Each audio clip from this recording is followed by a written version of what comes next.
A very good morning, children. Welcome to the psychology classroom. I hope you all are fine and everybody is fine at home. Children, uh, as I always suggest you in my each and every video that you all are a board student, so please take care of your board examination, take care of your studies, sincere toward your studies, children. The time is given to you, so utilize those time, not to waste, please. Now, the topic which I am going to discuss with you today is in these videos, we are discussing about the previous year questions which were based on your revision test. And you all have given the 4 revision tests in psychology. The 5th you all have to give, and the 5th and 6th I was discussing the question answer based on 5th and 6th part 5 and part 6 of revision test 3. So in that regarding, I had discussed with you so many questions. Today I'm going to discuss with you some of the new questions. So the first question is, which was asked in the 2015 paper. ये 2015 में पूछा गया है. State 4 features of psychotherapeutic approaches. State 4 features of psychotherapeutic approaches. Okay, आपको 4 features बताने हैं psychotherapy के. तो आंसर में सबसे पहले आप लिखेंगे psychotherapeutic approach. Psychotherapeutic approach. It is asked in the 4 marks question. Psychotherapeutic approach. Psychotherapeutic approach. So first of all, here after writing the heading, you will describe about what is psychotherapy. आप ये describe करेंगे कि psychotherapy क्या होती है. So basically psychotherapy is a voluntary relationship between the therapist and the client.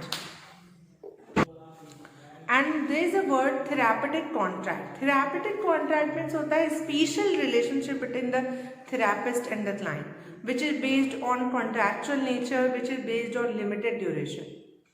So after describing about what is psychotherapy, you will write down the 4 features of the psychotherapeutic approaches. So the first feature is that it is contractual in nature. इसका सबसे first feature यही होगा कि it is contractual in nature. ये क्या होता है? Nature wise इसका ये कॉन्ट्रैक्चुअल होता है. It is contractual in nature. Contractual in nature का मतलब ये होता है कि कॉन्ट्रैक्ट पे बेस्ड होता है. एक बॉन्ड बनता है between the therapist and the client. उन दोनों के बीच में एक तरीके का बॉन्ड बनता है कि we are interacting with each other for the period of 6 months, for the period of 1 year, and between that there are some terms and conditions which you have to follow. So it is purely based on contractual. Second feature होता है of the psychotherapeutic approaches,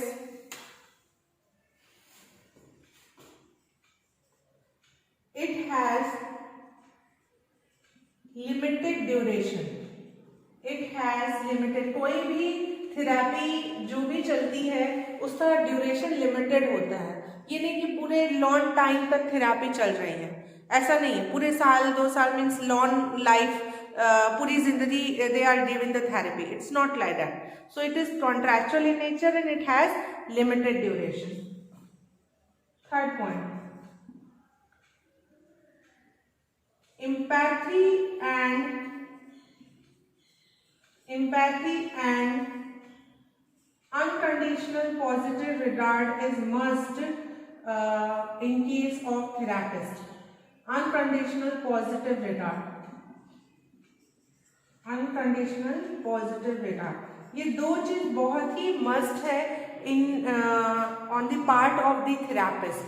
therapist के लिए ये 2 चीजें बहुत ही ज्यादा must है. unconditional positive regard.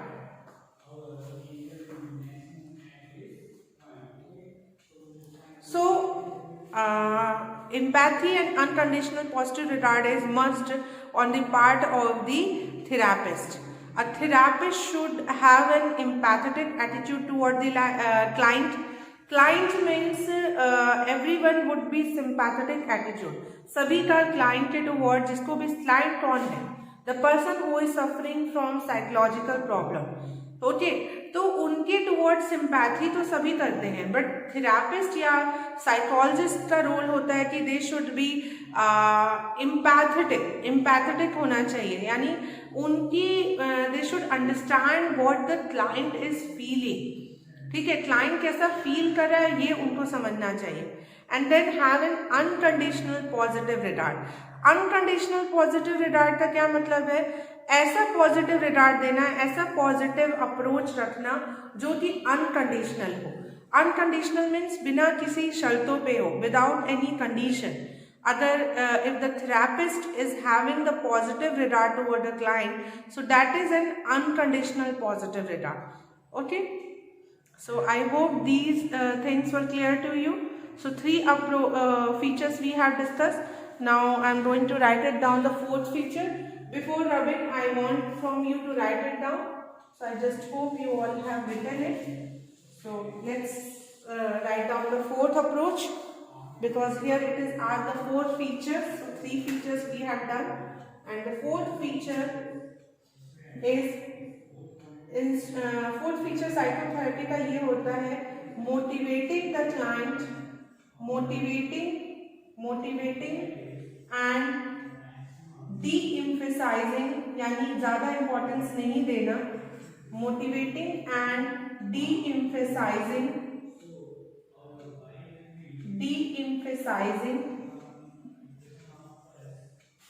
motivating and de-emphasizing social and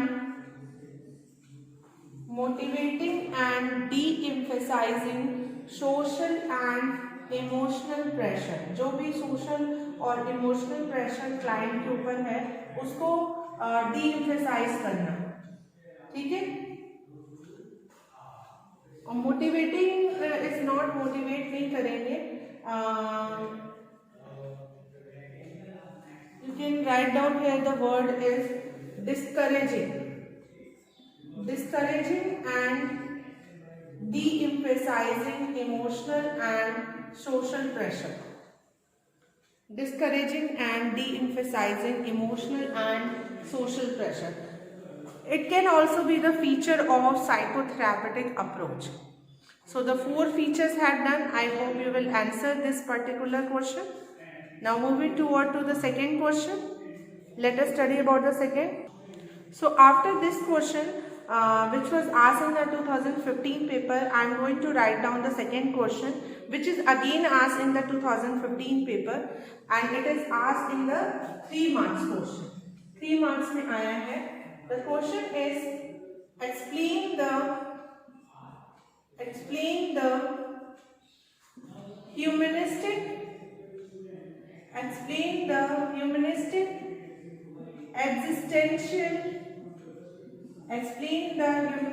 existential therapy in detail. Explain the humanistic existential therapy in detail. So again, answer of this question you will write down the heading. आप फिर से वही काम करेंगे, आप heading यहाँ डालेंगे humanistic existential therapy. This should be your heading, humanistic existential therapy.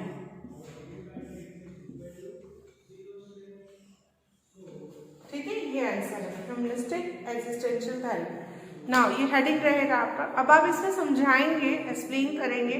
सबसे पहले आप इसमें वर्ड देख रहे हो बच्चों, 2 words were given here, humanistic भी और एक्जिस्टेंशियल भी. जब आपने ये मॉडल भी पढ़ा होगा डिसऑर्डर के चैप्टर में कि humanistic existential model. So basically ये मॉडल क्या कहता है? What this model state that. तो आपने जब ये मॉडल पढ़ा होगा तो आपने उसमें देखा होगा कि उसमें दो चीजें हैं, जैसे ह्यूमनिस्टिक क्या कहता है वो एक कंसेप्ट है और एग्जिस्टेंशियल क्या कहते हैं वो एक कंसेप्ट है। जैसे कि ह्यूमनिस्टिक जो है they strive, humanistic believe that human beings strive for the freedom, for the जो ह्यूमन बीइंग्स होते हैं उनको फ्रीडम चाहिए होती है। वे लोग basically they want love, they want affection, so this is include the human nature. So it has been found, according to the humanistic existential model, the person who do not get such kind of freedom, the person who do not get such kind of independency, so they sometimes create like develop a psychological problem. Similarly, existentialists also have the view. Existentialists believe that everyone, or I can say that the human beings strive for their existence. Human beings को अपना existence के लिए वो खोजते रहते हैं। They always search, they always have a search for their existence, अपने अस्तित्व की खोज करना। But here, if the person is not able to exist themselves, is not able to get their existence and shirk from their responsibility, so they are considered to be the abnormal. They are considered to be the psychological problem. So this is about the model, humanistic existential model. And now, in this humanistic existential model, on this model the therapy was based, इसी model पे therapy भी based है। Like यही therapy भी क्या करती है कि जो भी पर्सन को एग्जिस्टेंस नहीं लग रहा, उनको ऐसा लग रहा है कि उनका कोई एग्जिस्टेंस नहीं है या उन्हें वो फ्रीडम या इंडिपेंडेंसी नहीं मिल रही है, तो उन्हें वो अचीव कराना, उसकी रियलाइजेशन कराना, that is the main, you can say that the main theme of, main motive of humanistic existential therapist, उनका मेन मोटिव यही होता है। आप इसमें in this some of the points are very important, like here the main person who are very much centered is the client themselves. Client खुद इसमें अपनी problem को सॉल्व करता है। Client themselves solve their problem, ठीक है, वो अपनी प्रॉब्लम्स को खुद सॉल्व करता है। और the therapist role here is only to guide the client, to motivate the client into a right direction. ठीक है, आप सही रास्ते पे जा रहे हो, you should go.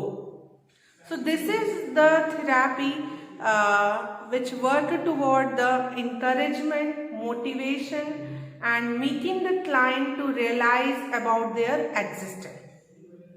Okay, so in this way children you will answer and explain this particular therapy, and I just hope that the two questions which we have discussed over here is very much understandable to you.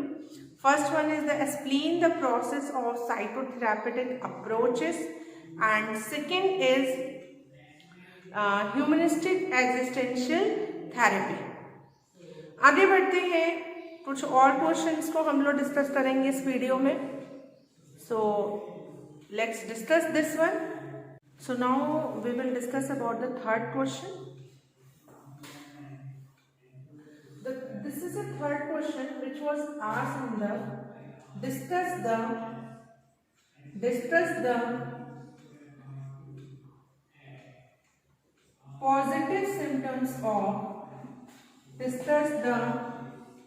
positive symptoms of schizophrenia. Discuss the positive symptoms of schizophrenia. It was asked in a 3 marks question in the paper of 2016. Okay, 2016 में ये question पूछा गया है, discuss the positive symptoms of schizophrenia. Again, in the same answer, first of all you will write down the heading schizophrenia, and then you will describe about this in a little manner, okay, somewhere, and then you describe about the positive symptoms of schizophrenia. आप फिर बताएंगे positive symptom schizophrenia के. सबसे पहले schizophrenia एक तरह का psychotic disorder है, ये आप बताओगे. It is a psychotic disorder. Then here the person has the derailment, disassociation, no connection with the reality, and then disseveration of the connection between emotions and ideas, excessive of their thought, behavior and action, deficit of any thought, behavior and action, and some of the psychomotor problem also. So these are some of the things which are related to the schizophrenia. And then after writing about it, you will describe about the positive symptom. So first of all, you will write down in this one, it is a psychotic disorder. It is a psychotic disorder, and जिसमें क्या क्या चीजें होती हैं, derailment, dissociation, okay, no connection with the reality,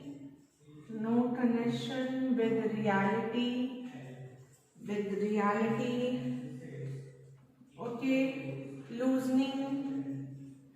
loosening of thought pattern, loosening of association, okay, then excess or deficit in thought pattern, excess or deficit, या तो बहुत ज़्यादा सोचेंगे या तो एकदम ही नहीं सोचेंगे, excess or deficit in thought patterns, and some psychomotor and some motor abnormalities, कुछ motor abnormalities भी होते हैं. So this you will describe about this one, and after describing it, now you will discuss about the positive symptom. I am rubbing it with the hope that you all have written it down. अगर आप इसे लिखना चाहते हैं तो आप इसे लिख लीजिए. So now I am going to rub it. Now your heading would be, after this is your subheading would be positive symptoms. Positive symptoms क्या है सिजोफ्रेनिया के? पॉजिटिव सिम्टम्स की अगर हम लोग बात करें बच्चों, तो सबसे पहले आप इसमें बताओगे कि एक्सेस इन, इसमें क्या होता है, हर एक चीज एक्सेस में होता है. Excess in thought, feeling, excess in thought, feeling and action और बिहेवियर. हर बिहेवियर में, थॉट में, फीलिंग में, सभी चीजों में इसमें क्या होता है, हर एक चीजों में इसमें एक्सेस होता है, हर एक चीज एक्सेसिव होती है. ठीक है. नेगेटिव सिम्टम जो होता है सिजोफ्रेनिया का, जस्ट अपोजिट होता है पॉजिटिव का. उसमें हर एक चीजों की डेफिसिट होती है, कमी होती है. क्या क्या पॉजिटिव सिम्टम्स हैं सिजोफ्रेनिया के, उन्हें डिस्कस कर लेंगे. तो ये बताने के बाद आप ये क्वेश्चन आपके 4 मार्क्स में भी पूछा गया है, ये 3 में भी पूछ सकता है, 4 में भी पूछ सकता है. तो पॉजिटिव सिम्टम के बाद आप इसको बताने के बाद आप बताएंगे कौन कौन से पॉजिटिव सिम्टम है, जिसमें कि सबसे पहले है delusion. The first one is delusion. Then come the hallucination. Delusion है, फिर हैलुसिनेशन है. ठीक है. फिर थर्ड है इनएप्रोप्रिएट एफेक्ट. यहाँ पे इंपॉर्टेंट पॉइंट जानने वाली है कि ये एफेक्ट है बेटा, इफेक्ट नहीं है. There is a difference between affect and effect. Affect का मतलब ये होता है फीलिंग. ठीक है, मैं यहाँ ब्रैकेट में लिख दे रही हूँ. एफेक्ट की मीनिंग होती है फीलिंग. सो डिल्यूजन होता है, हैलुसिनेशन होता है, इनएप्रोप्रिएट इफेक्ट होता है, और एक और होता है जिसे बोलते हैं फॉर्मल थॉट डिसऑर्डर.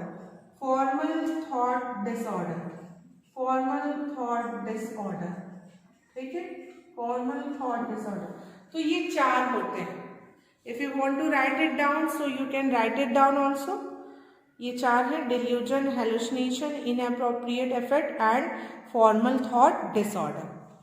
इन्हीं को आपको एक्सप्लेन करना है, इन्हीं 4 को आपको एक्सप्लेन करना होगा इस पर्टिकुलर क्वेश्चन में, in this particular question. So 1 by 1 discuss करेंगे, ठीक है। So I am rubbing it again. So सबसे पहले हम डिल्यूजन के बारे में पढ़ेंगे। Delusion, so first came the delusion. Delusion क्या होता है बच्चों? Delusion is basically false belief. Delusion में क्या होता है ना, फॉल्स बिलीफ होता है। फॉल्स बिलीफ या थॉट पैटर्न कह सकते हैं, ठीक है। फॉल्स थॉट पैटर्न भी होता है, फॉल्स बिलीफ भी होता है, ठीक है। तो ये होता है। इसके बाद डिल्यूजन में फॉल्स बिलीफ और थॉट पैटर्न होता है।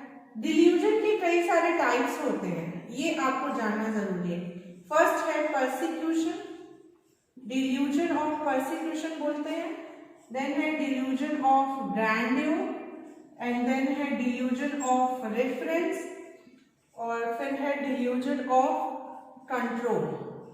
Delusion of persecution, delusion of grandeur, and delusion of reference, and delusion of control. So इन्हीं को ही आपको बच्चों एक्सप्लेन करना है। परसिक्यूशन में क्या होता है, जो पेशेंट होता है उसको लगता है कि उसके ऊपर उनका ये थॉट पैटर्न होता है कि someone attack on that one, वो परसिक्यूटेड है, उनके ऊपर कोई अटैक करेगा, वो स्पाइड है, कोई उनके ऊपर पूरे टाइम निगरानी कर रहा है। It just like they have spied and they are persecuted. So these kind of thought patterns came under the delusion of persecution abnormal person. Second होता है delusion of reference. Delusion of reference में वो एक अपने आप को कोई special meaning attach करते हैं. The patient attach a special meaning to them, to themselves. Special meaning means कुछ अपने आप को वो समझने लगते हैं, जैसे एक मान लीजिए अपने आप को कुछ भी समझेंगे वो कि we are like a saint, मैं कोई साधु हूँ, मैं एक कोई आत्मा हूँ, तो इस तरीके के कुछ मीनिंग अपने टू वर्ड अटैच करते हैं। थर्ड होता है डिल्यूजन ऑफ ग्रैंड्योर। ग्रैंड्योर में क्या होता है कि the delusion patients feel that they have some super natural power. उनको लगता है कि उनके अंदर ना कोई सुपर नेचुरल पावर है, and they can do anything like a supernatural person. Okay, they can control over the ghost, they can do like a Spider-Man, Superman. So इस तरीके से उनको लगता है उनके अंदर कोई supernatural power है। ये सारे delusion हैं, false belief और thought है। लास्ट है delusion of control। उनको लगता है कि they think that they are able to control the world, they are able to control their environment। उनको ये लगता है कि सारी चीजें तो वही कंट्रोल कर रहे हैं। तो it is a delusion which is a positive symptom of schizophrenia, where is very much excess in their thoughts and belief pattern. Now delusion के बाद हमने पढ़ा था हैलुसिनेशन, ये भी पॉजिटिव सिम्टम है सिजोफ्रेनिया। हैलुसिनेशन में फॉल्टी परसेप्शन होता है, उसमें फॉल्टी बिलीफ होता है, और हैलुसिनेशन में फॉल्टी परसेप्शन होता है। हैलुसिनेशन इसमें क्या होता है, फॉल्टी परसेप्शन होता है, गलत परसेप्शन करते हैं। परसेप्शन मतलब क्या होता है, बेसिकली आपने 11th में पढ़ा है परसेप्शन, कि परसेप्शन क्या है, interpretation of the information which you receive from your sense organ, that is a perception. Sensation क्या है, जो भी इंफॉर्मेशन आपका सेंस ऑर्गन हमें दे रहा है, so that is a sensation. उस इंफॉर्मेशन का अगर हम कोई इंटरप्रिटेशन निकाल रहे हैं, कोई मीनिंग निकाल रहे हैं, तो that is known as perception. उसे हम क्या कहते हैं, परसेप्शन। तो हैलुसिनेशन में बेसिकली फॉल्टी परसेप्शन होता है, गलत मीनिंग निकालते हैं। तो ये भी कुछ बहुत डिफरेंट वेज के होते हैं, ये भी कई तरीके के होते हैं। जैसे कि सबसे पहला होता है विजुअल हैलुसिनेशन। विजुअल में क्या होता है कि वो चीजें दिखाई देती हैं जो होती नहीं है। सेकंड होता है ऑडिटरी हैलुसिनेशन। ऑडिटरी में आवाजें सुनाई देती हैं। Basically there are so many type of hallucination, but visual and auditory hallucination are very much common. Visual and auditory hallucination जो है ये बहुत कॉमन है। ऐसे तो बहुत से परसेप्शन के टाइप हैं, हेलुसिनेशन के टाइप हैं, बट विजुअल और ऑडिटरी बहुत कॉमन है। विजुअल और ऑडिटरी के बाद नेक्स्ट हेलुसिनेशन होता है टेक्टाइल हेलुसिनेशन। टेक्टाइल में एक अजीब सी फीलिंग आएगी बॉडी में, ठीक है। देन होता है आपका gustatory hallucination and olfactory hallucination. Gustatory and olfactory. Olfactory में स्मेल आएगी, ठीक है, अजीब सा ही स्मेल आएगा, पॉइजनस का स्मेल आता है यूजली ऑल्फैक्टरी में। गस्टेटरी में टेस्ट बहुत बेकार लगता है। तो ये सारे कुछ फॉल्टी परसेप्शन होते हैं। टैक्टाइल में उनको लगेगा कि उनके बॉडी में कुछ क्रॉल कर रहा है and they get very much uneasiness and uneasy with such kind of thing and ये सारे कुछ हेलुसिनेशन उनको होते हैं and it become very pathetic for them to survive in such kind of disorder. वो चीज़ें दिखाई देती हैं जो होती नहीं, वो उससे बात करते हैं, दे communicate with them, so they hallucinate. It is a psychological problem. It is a problem with the schizophrenic patient. Auditory hallucination only उनको आवाज़ें सुनाई देती हैं कि उन्हीं से ही कोई बात कर रहा है, वो हमें नहीं सुनाई देता बट उन्हें सुनाई देता है। Then some kind of hallucination like tactile, gustatory and olfactory. Tactile में उनके बॉडी में ना जैसे some kind of itching and some kind of trolling, उनको ऐसा लगेगा कि उनके बॉडी में कुछ ट्रॉल कर रहा है and they get very much uneasiness and very much annoyed with such kind of thing, ठीक है, बहुत एनॉयड हो जाते हैं बहुत and sometime they harm themselves also in order to remove these thing कि हाँ उनके बॉडी में ऐसा हो रहा है। ऑल्फैक्टरी में क्या हो रहा है कि स्मेल बहुत आ रही है अजीब सी, कोई भी चीज़ वो इनटेक मतलब कोई भी चीज़ उनके पास आती है उसकी उनको बहुत बुरी स्मेल आती है, उससे भी उनका सर्वाइवल बहुत ही अफेक्ट होता है। गस्टेटरी में टेस्ट उनकी पूरी तरह से ख़राब हो जाती है और हर एक चीज़ कभी बिटर लगता है, कभी बहुत स्वीट लगता है, तो इस तरीके की प्रॉब्लम होती हैं पॉजिटिव सिम्टम ऑफ सिजोफ्रेनिया जिनको हेलुसिनेशन हो रहा है। सो आगे बढ़ते हैं। 2 more types were related to it, inappropriate effect and formal thought disorder. Inappropriate effect में यूजली क्या होता है ना कि इनअप्रोप्रिएट फीलिंग रहती है, फीलिंग से रिलेटेड है, तो इसमें भी हर एक चीज़ एक्सेस में हो रही है तो ऑब्वियसली फीलिंग्स अच्छी नहीं होती, अप्रोप्रिएट नहीं होती एंड अप्रोप्रिएट का कहने का मतलब है it was not accordingly to the situation, accordingly to the purpose कुछ है, फीलिंग्स कुछ आ रही हैं, तो ये सारी चीज़ें प्रॉब्लम है। देन है formal thought disorder. Formal thought disorder ये थॉट से रिलेटेड होता है और इसमें basically the person have disturbances in their thought pattern, they unable to collect their thoughts and give them the meaning. सारे थॉट्स को एक साथ कलेक्ट करके उनको कोई मीनिंग नहीं दे पाते हैं, तो ये सारे कुछ पॉजिटिव सिम्टम्स हैं सिजोफ्रेनिया के जो कि आप अपने एग्जाम में लिखोगे एंड आई जस्ट होप कि आपको ये टॉपिक अच्छे से समझ में आ गया होगा और ये भी समझ में आ गया होगा कि इस क्वेश्चन का आप आंसर किस तरीके से करोगे। So children, in today video I had discuss with you the 3 questions. The first question I had discussed with you, state the 4 features of psychotherapeutic approaches. Then second question I discussed with you what is humanistic existential therapy.